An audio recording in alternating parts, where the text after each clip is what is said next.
Today we are going to study check point 3.2. Okay, check point 3.2 आपल्याला study करायचं आहे.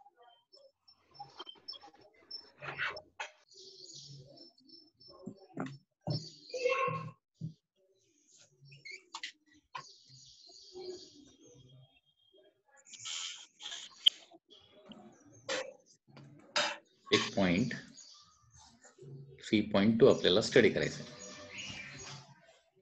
ठीक आहे. आता चेक पॉइंट 3.2 मध्ये क्वेश्चन नंबर 1 काय बघा.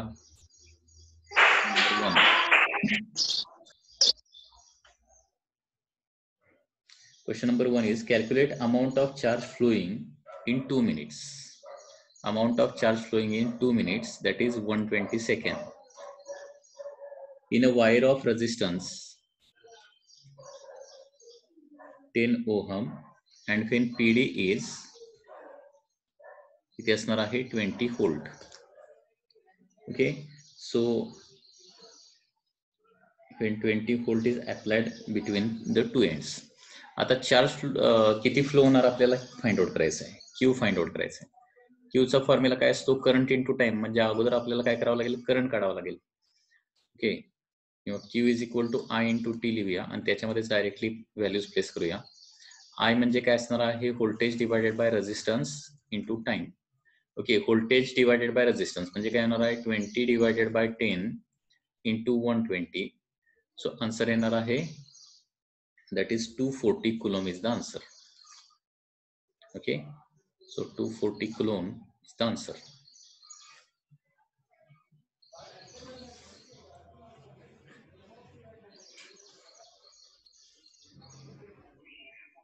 सई गायकवाडचा आन्सर बरोबर आहे, 240 coulomb. सेकंड क्वेश्चन बघा, क्वेश्चन नंबर 2. क्वेश्चन नंबर 2 मध्ये रेझिस्टन्सचा फॉर्म्युलाच विचारलेला आहे आणि रेझिस्टन्सचा स्टँडर्ड फॉर्म्युला आपल्याला माहित आहे. ते तुम्हाला थेरीमध्ये मी सांगितलेलं आहे सगळं, ml divided by ne square tau into a. Okay, ml divided by ne square tau into a असा फॉर्म्युला आहे, तो आपल्याला माहिती आहे. त्याच्यानंतर 3 number, the following 4 wires are made up of the same material. There are 4 wires आणि सगळ्या काय आहेत, सेम मटेरियलचे आहेत. They are made up of same material and are at the same temperature. Same material same temperature आहे असं म्हटलंय. Same material same temperature, which one of them has highest electrical resistance. याच्यातला कुठला रेझिस्टन्स जास्त असणार आहे आणि त्याच्यामध्ये 4 ऑप्शन्स दिलेले आहेत. ओके, तर ऑप्शन मध्ये कशाचे लेंथ आणि डायमीटर दिलाय. लेंथ किती आहे, 50 सेंटीमीटर. डायमीटर आहे 0.5 mm. त्याच्यानंतर लेंथ आहे 100 सेंटीमीटर. Diameter is 1 millimetre. त्याच्यानंतर थर्ड ऑप्शन आहे that is 200 centimetre and diameter is 2 mm. And fourth option is length is 300 centimeter and diameter is 3 millimeter.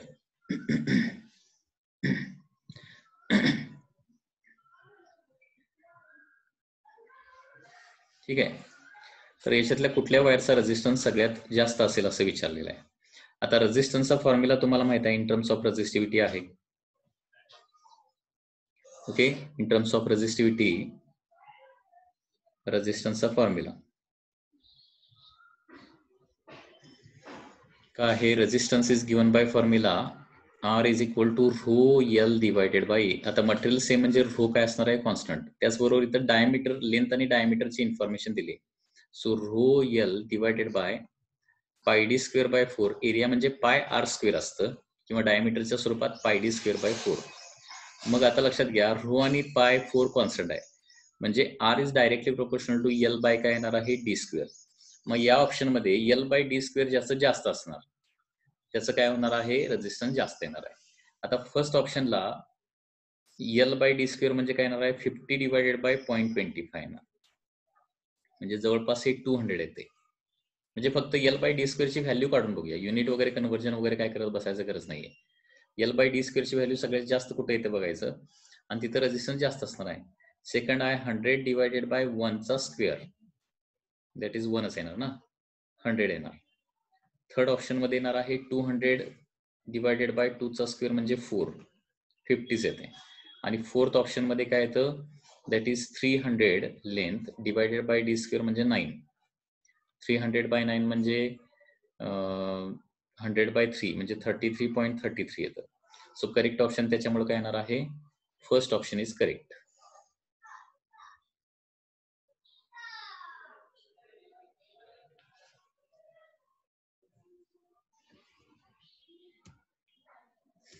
Okay, so length आणि diameter जर दिलेला असेल तर एल बाय डी स्क्वेअर ज्याचं जास्त येणार आहे, ठीक आहे, त्याचा रेझिस्टन्स जास्त असणार आहे. आता फोर्थ जो क्वेश्चन आहे that is of colour code system. Colour code system मध्ये काय दिलंय बघा, carbon registers are marked for the values of resistance and tolerance by the colour code. Okay, आणि त्याची कलर स्कीम किती आहे, कशी आहे बघा. फर्स्ट इज ब्राऊन,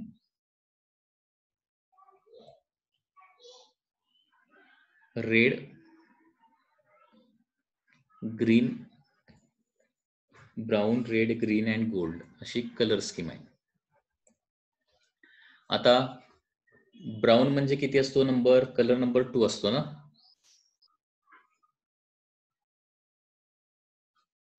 ब्राऊन म्हणजे 1 बी रो आहे ना, बी 0 पासून चालू होते, ब्लॅक, ब्राऊन, सो 1. रेड साठी किती आहे, 2 आहे. ग्रीन साठी किती आहे, 5 आहे ना, म्हणजे ते 10 काय होणार आहे, 5. आणि गोल्ड म्हणजे plus minus 5%.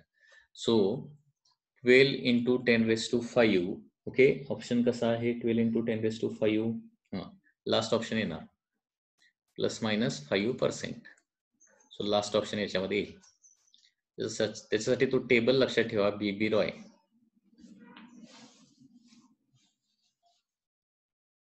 of Great Britain has a very good wife.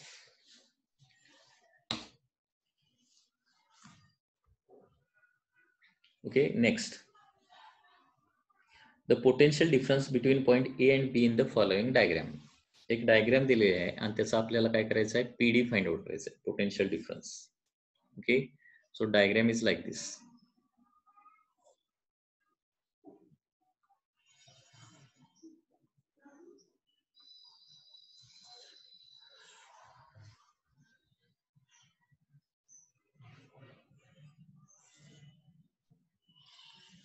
Diagram जी आहे ती या पद्धतीने आहे. Here there is a 5 ohm, then once again one more 5 ohm. इथे देखील काय आहे, 5 ohm आहे. ओके, इथे देखील रेजिस्टन्सेस 5 आहेत.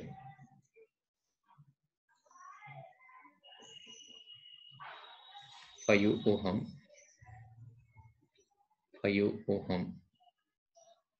and this is 2 volt. Okay, so this is point A and this is point C. This is point B and this is point D. तर question मध्ये काय विचारलंय, what is the potential difference between points A and B. A आणि B मधला PD विचारलाय. A आणि B मधला PD विचारलेला आहे. ठीक आहे, आता बघा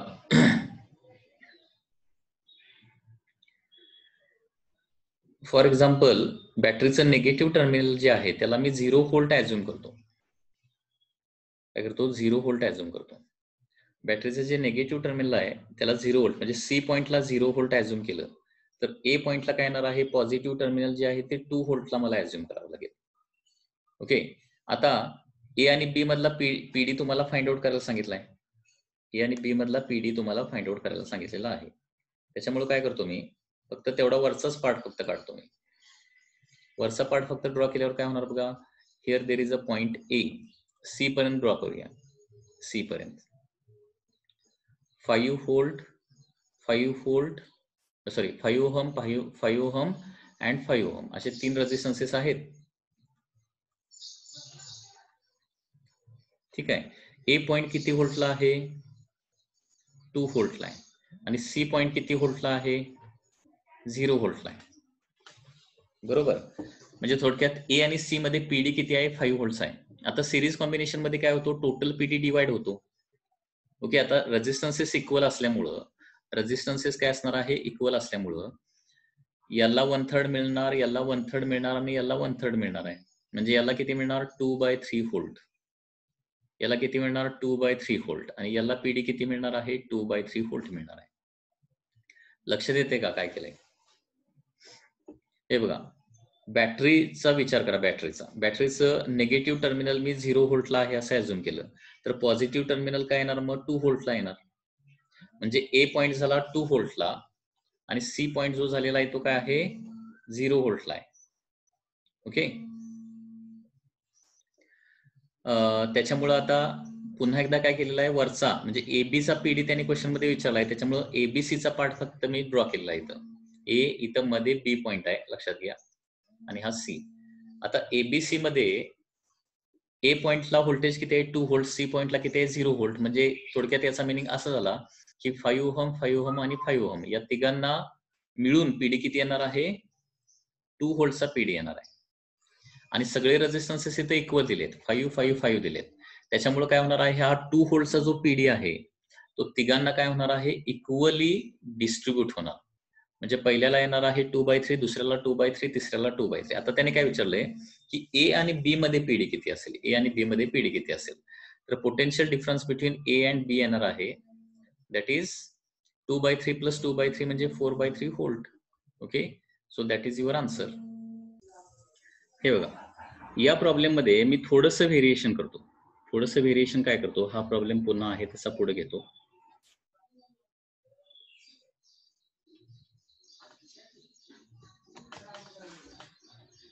थोडंसं व्हेरिएशन करतो म्हणजे तुम्हाला प्रॉब्लेम जरी चेंज झाला तरी ते तुम्हाला कॅल्क्युलेट करता आलं पाहिजे.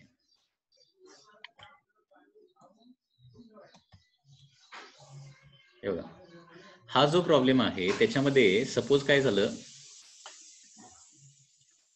रेजिस्टन्सेस थोडेसे, आता इथे इक्वल रेजिस्टन्सेस दिल्यामुळे काय ते खूपच इझिली सॉल्व्ह होत आहे. ओके. रेजिस्टन्सेस थोडेसे डिफरंट असतील तर कसं होणार बघा. हे रेजिस्टन्सेसच्या व्हॅल्यू जे आहे ते थोडेसे काय करतो मी? चेंज करतो. सपोज रेजिस्टन्सेस आता असतील, suppose this is of 5 ohm, this is of 10 ohm and this is of 15 ohm. 15 नको, कारण 15 घेतलं तर पुन्हा ते सिम्पल होतोय problem. This is of 10 ohm. ठीक आहे. आता पुन्हा एकदा ए आणि बी मधला तुम्हाला काय करायला सांगितलंय? पोटेन्शियल डिफरन्स फाइंड आउट करायला सांगितलंय. तर काय करूया? पुन्हा एकदा बघा, बॅटरीचं निगेटिव्ह टर्मिनल आहे ते 0 व्होल्टला अज्युम करूया. पॉझिटिव्ह टर्मिनल जे आहे ते काय करूया? 2 व्होल्टला आहे असं अज्युम करूया. आणि त्याच्यामुळे परत ए आणि सी पॉइंट जे आहे ते पुन्हा एकदा मार्क करतो मी. आणि ए आणि सी च्या मध्ये काय आहे? 3 रेजिस्टर्स आहेत. आता बरोबर आहे ना? 3 रेजिस्टर्स आहेत. ओके. ते काय आहेत? 5 ओहम, 10 ओहम, 10 ओहम. ठीक आहे. आणि ए आणि सी या 2 पॉइंट मध्ये पीडी किती आहे? एकूण पीडी किती आहे बघा? 2 व्होल्टचा पीडी आहे ए आणि सी मध्ये. आता हा जो पीडी आहे या तिघांच्या मध्ये डिस्ट्रीब्यूट होणार. आता हे पीडी कसा काढायचा तिघांचा असतो ते मी तुम्हाला सांगितलेलं आहे. तर पहिल्याचा पीडी सपोज फी1 असेल, दुसऱ्याचा पीडी फी2 असेल, तिसऱ्याचा पीडी फी3 असेल. तर फीचा formula phi is equal to I into R. Series combination मध्ये काय असतो? करंट सेम असतो, त्याच्यामुळे voltage is directly proportional to resistance. R1:R2:R3 होणार. V1:V2:V3 is equal to R1:R2:R3. म्हणजेच काय येणार आहे? 5:10:10. किंवा एका कॉमन नंबरनं डिवाइड होत असेल तर डिव्हिजन देखील करून टाका. 5 ने डिवाइड करूया. सो 1:2:2. ओके. हा व्होल्टेजचा रेशो होणार. हे बघा, V1:V2:V3 किती आलं? 1:2:2 आलं. ठीक आहे. आता मी काय करायला सांगितलं आठवतंय का बघा? मी ही तुम्हाला एकदा सोडवून दिलेलं आहे. 1, 2, 2 याची ऍडिशन करा. ऍडिशन केल्यावर किती होणार? 5 होणार. टोटल व्होल्टेजचे काय करायचे? आता 5 पार्ट्स करायचे. Okay. So each part of the voltage किती येणार आहे? Each part of the voltage that is total voltage 2 आहे, त्याचे 5 पार्ट्स करायचे आहेत. 2/5 व्होल्टचा एक पार्ट येणार आहे. सो देअरफॉर आता Phi1 ला किती पार्ट जाणार बघा, 1 पार्ट Phi1 ला, म्हणजे 2/5 व्होल्ट फॉर Phi1 व्होल्ट. त्याच्यानंतर सेकंडचं जे व्होल्टेज असणार आहे ते काय असणार आहे, 2 पार्टचं असणार. 2 पार्टचं म्हणजे 2 × 2/5 दॅट इज 4/5 येणार. आणि तिसऱ्याचं व्होल्टेज येणार आहे that is of once again 2 parts. कारण व्होल्टेजचा रेशो बघा की 1:2, 2:2 आहे, म्हणजे तिसऱ्याला 2 पार्ट व्होल्टेज येणार आहे, 2 parts. Each part is of 2/5 म्हणजे काय येणार आहे, 4/5 व्होल्ट. लक्षात येते. मग आता त्यांनी पीडी ए आणि बी मधला विचारलाय. ए आणि बी मधला म्हणजे 5 व्होल्टचा पीडी आणि 10 व्होल्टचा पीडी दोघांची मिळून, कारण बी पॉईंट इथं आहे ए आणि बी मधला. सो ए आणि बी मधला म्हणजे किती येणार आहे, Phi1 + Phi2. 2/5 + 4/5 म्हणजे किती येणार आहे, 6/5 is the answer. That is 1.2 volt. A आणि बी मध्ये पीडी किती येणार, 6/5 व्होल्ट.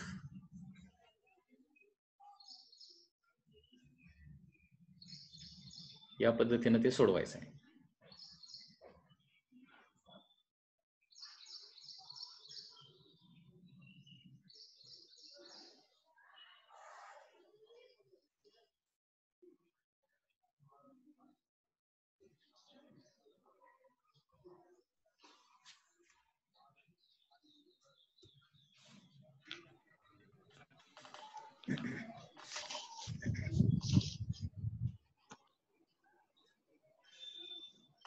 हा,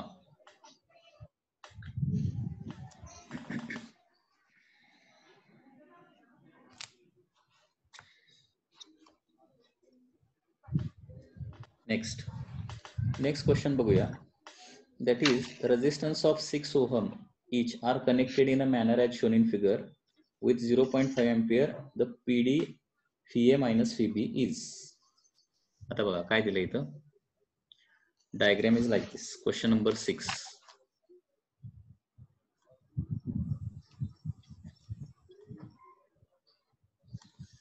करंट इलेक्ट्रिसिटी खूप छान टॉपिक आहे, लक्षात घ्या.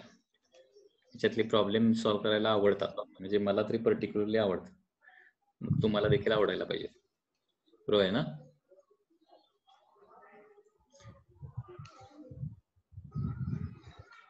एखाद्या टॉपिकचे प्रॉब्लेम सॉल्व्ह व्हायला लागले की तो टॉपिक खूप इझी वाटतो. ओके, आणि हा जास्त डिफिकल्ट नाही आहे, फक्त फंडामेंटल कन्सेप्ट जे आहे त्या तुमच्या क्लिअर असणं आवश्यक आहे. Okay, 6 ohm 6 ohm 6 ohm 6 ohm 6 ohm and 6 ohm. तर त्याने विचारलंय Pha मायनस Pb किती. So this is point A, this is point B. म्हणजे ए आणि बी मधला त्याने थोडक्यात पोटेन्शियल डिफरन्स काढायला सांगितलं. Pha मायनस Pb म्हणजे ए आणि बी मधला पीडी. तर त्यासाठी इथला काय करूया, अगोदर रेझिस्टन्स काढूया. एकूण रेझिस्टन्स किती होणार. आता हे 6 6 6 पहिले 3 6 जे आहेत ते पॅरल मध्ये, त्यांचा इक्विव्हॅलंट किती होणार सांगा रे. 6 6 आणि 6 चा पॅरल मध्ये असल्यामुळं इक्विव्हॅलंट किती होणार त्याचा,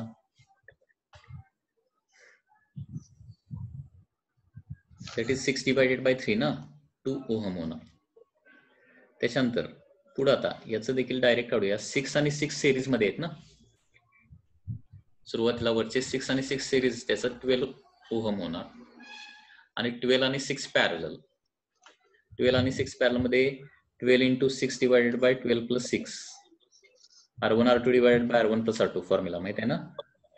6 3s are 18, 3 4s are 12. Okay, so this is 4 ohm. So A आणि बी मध्ये एकूण रेझिस्टन्स येणार आहे दॅट इज 6 ओहम रेझिस्टन्स, आणि त्यातला करंट किती सप्लाय केलेला आहे, 0.5 अँपियर. सो पीडी आता काढायचा आहे. PD is equal to current into resistance, 6 × 0.5, that is answer is 3 volt. 3 volt is the answer.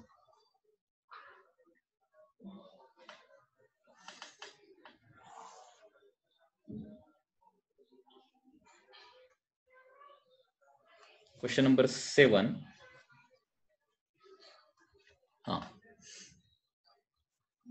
हा देखील एक क्वेश्चनचा टाइप जो आहे तो इम्पॉर्टंट आहे बघा.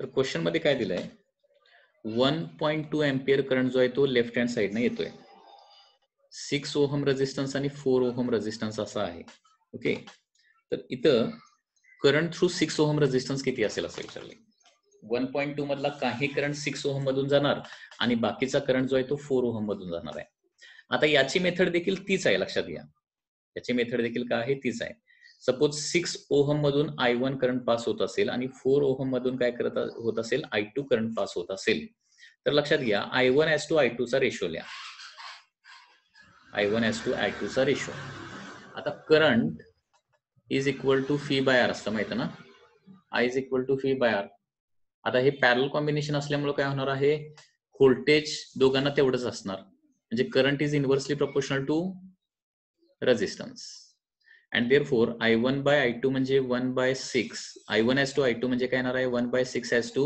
1 by 4 डिनॉमिनेटर काढून टाकतो त्याच्यासाठी 12 न मल्टिप्लाय करतो 2 as to 3 येणार म्हणजे करंटचा रेशो काय असणार आहे पॅरल कॉम्बिनेशन असल्यामुळे करंटचा रेशो 2 as to 3 येणार मग काय करायचं पुन्हा एकदा नेहमीची मेथड याचे काय करूया 5 पार्ट्स करूया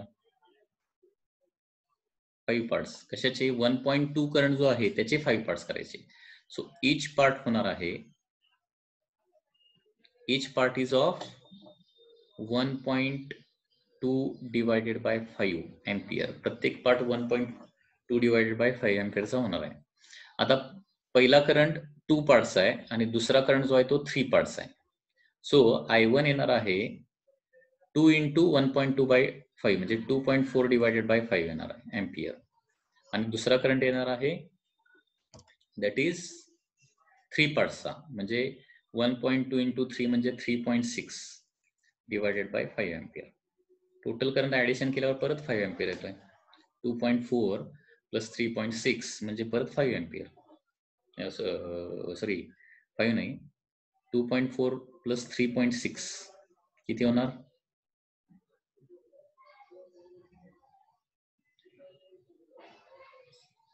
6 येतोय ना आणि 6 by 5 म्हणजे टोटल करंट परत 1.2 एम्पियर येतो ठीक आहे कारण टोटल करंट 1.2 एम्पियर म्हणजे I1 प्लस I2 झालं पाहिजे दॅट इज 1.2 एम्पियर तर या पद्धतीने हे सॉल्व्ह करायचं आहे असाच सिमिलर एक आणखी एक क्वेश्चन बघूया आता 2 ऐवजी काय करूया 3 रेजिस्टन्सेस घेऊया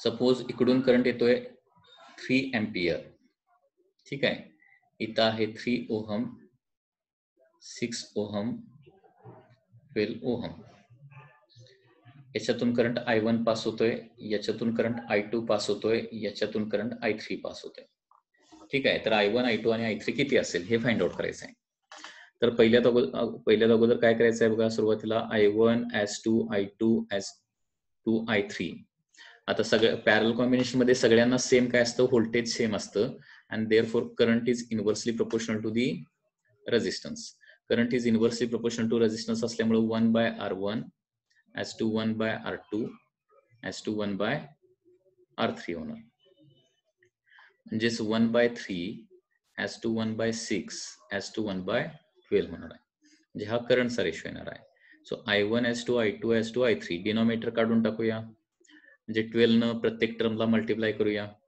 12 न मल्टिप्लाय केलं तर 4 as to 2 as to 1 येणार आहे ओके मग याची ऍडिशन करूया ऍडिशन केल्यावर काय होणार आहे 7 होणार म्हणजे टोटल करंटचे काय करायचे टोटल येणाऱ्या करंटचे 7 पार्ट करायचे सो प्रत्येक पार्ट होणार आहे each part is of 3 by 7 ampere प्रत्येक पार्ट 3 by 7 चा होणार ना टोटल करंटचे पार्ट करायचे आहेत लक्षात घ्या 3 by 7 आता I1 जो आहे तो किती पार्ट होणार 4 पार्ट्स प्रत्येक पार्ट किती आहे 3 by 7 चा म्हणजे I1 करंट काय येणार आहे 12 by 7 ampere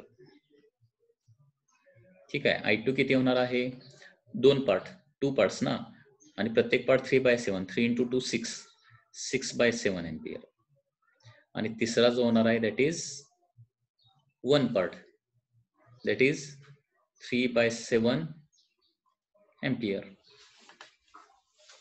very simple. Addition करून बघा परत 3 एम्पियर येते का? I1 I2 I3 ची. 12 + 6 18, 18 + 3 21, 21/7 म्हणजे काय होणार? परत 3 एम्पियर येते ऍडिशन. ओके, सो 3 एम्पियर तिघांच्या मध्ये 3 रेझिस्टर मध्ये डिवाइड होणार आहे. ओके, फर्स्ट मधून पास होणार आहे 12/7 एम्पियर, सेकंड मधून पास होणार आहे 6/7 एम्पियर आणि थर्ड मधून पास होणार आहे 3/7 एम्पियर. ओके, लक्षात येते?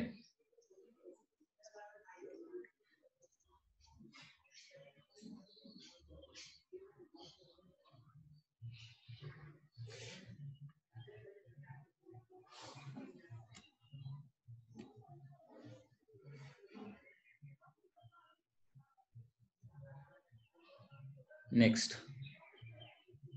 Question number 8.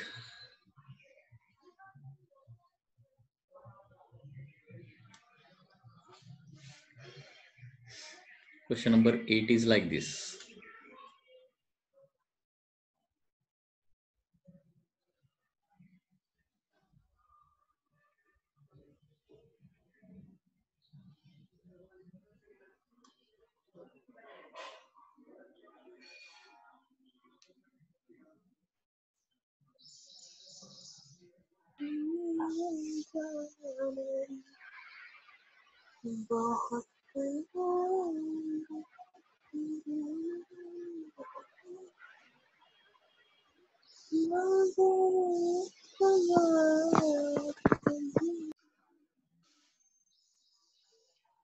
या आवाज छान आहे. छान एकदम आवाज आहे, त्याच्यामुळे सिंगर झालं तर बरं होईल माझ्या मते. आहे काय? श्रिया कोण आहे?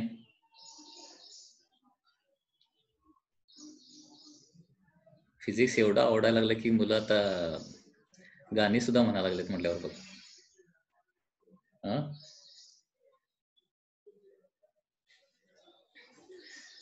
फिजिक्सचा परिणाम झालेला दिसतोय बहुतेक, त्याच्यामुळे गाणी म्हणायची वेळ आलेली आहे. हा,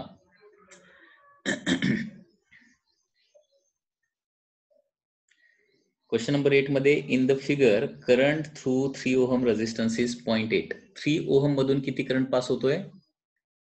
3 ओहम मधला करंट दिलाय क्वेश्चन मध्ये 0.8 ampere. In the diagram, current through 3 ohm resistance is 0.8 ampere. Then potential drop through 4 ohm. 4 ohm चा PD विचारलाय. क्वेश्चन इनकम्प्लीट आहे, कारण बॅटरीचं व्होल्टेज या क्वेश्चन मध्ये द्यायला पाहिजे. बॅटरीचं व्होल्टेज दिले, जरा बघतो 1 मिनिट. सोल्युशन मध्ये बॅटरीचं व्होल्टेज दिलेलं असणार आहे.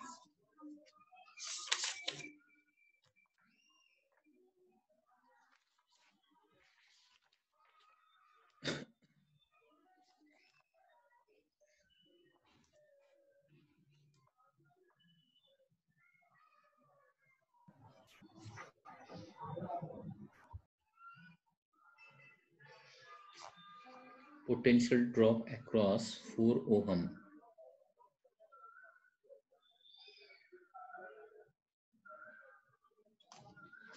हा, बॅटरीचा पीडी लागत नाही. सॉरी, बॅटरीचा पीडी या क्वेश्चन मध्ये लागत नाही. हेच डायरेक्टली सॉल्व्ह करू शकतो.